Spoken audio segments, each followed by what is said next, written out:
Sheng. Sushi. Ano? Okay ka na?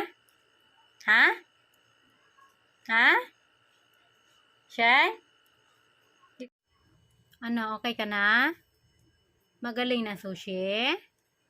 Magaling na ikaw. What's up, madlang people? Andito na naman ako. Magkikigulo sa inyo. Joke lang.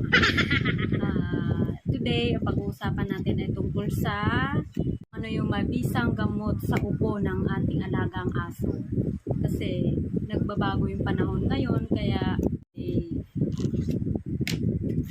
yung tungkol sa aking alagang aso, si Sushi. Kasi nga, last week, nag-iba na kasi ngayon ang panahon, tag-ulan na, kaya uso na naman ngayon ang putsipon ng mga aso. Kaya ngayon, Sushi, mamaya na kakagaling na din ni Sushi sa ubo niya. 4 pages na mga nagkakaroon ng sakit pag nagbabago yung klima.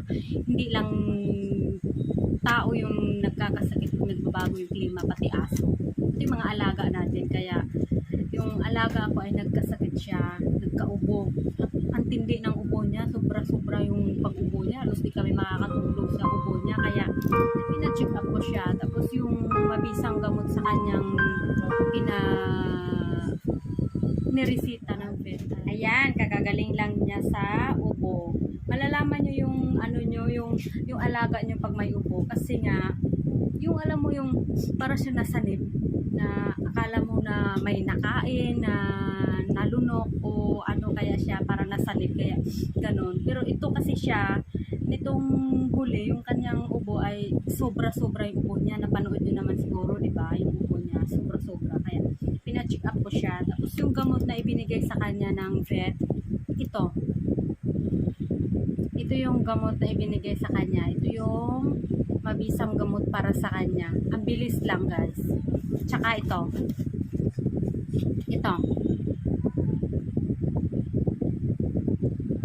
Yan. Okay? Dalawa nga lang. Ito lang yung gamot na nagpagaling sa kanya.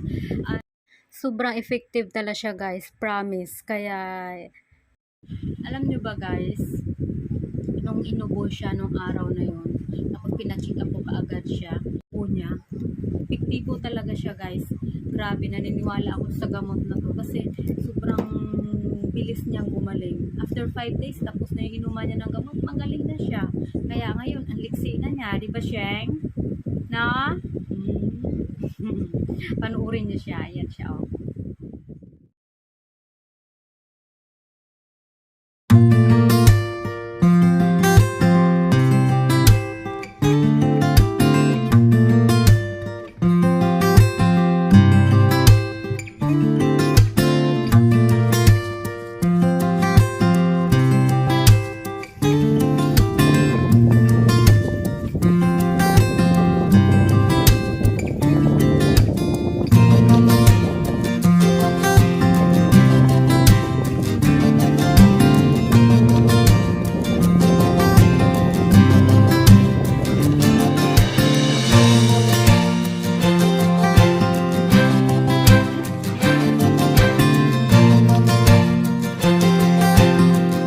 Napaka-playful niya, di ba? Tingnan yon, napakalungkot kasi may sakit siya. Oh, see?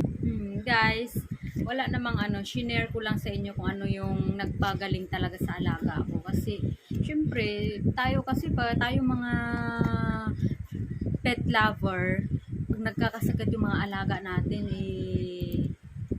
ay stress din tayo, di ba? Naapektuhan yung ating health kasi di tayo nakakatulog ng maayos kasi nga yung ating mga alaga ay nagkasakit. Syempre, part of the family na sila, kaya yun. Share ko lang sa inyo para naman alam nyo rin kung ano yung mas mabisang gamot. Baka epektibo sa mga alaga nito. Okay? Kaya, okay, kita-kits tayo ulit. Sunod ko na vlog. Bye-bye! Thank you!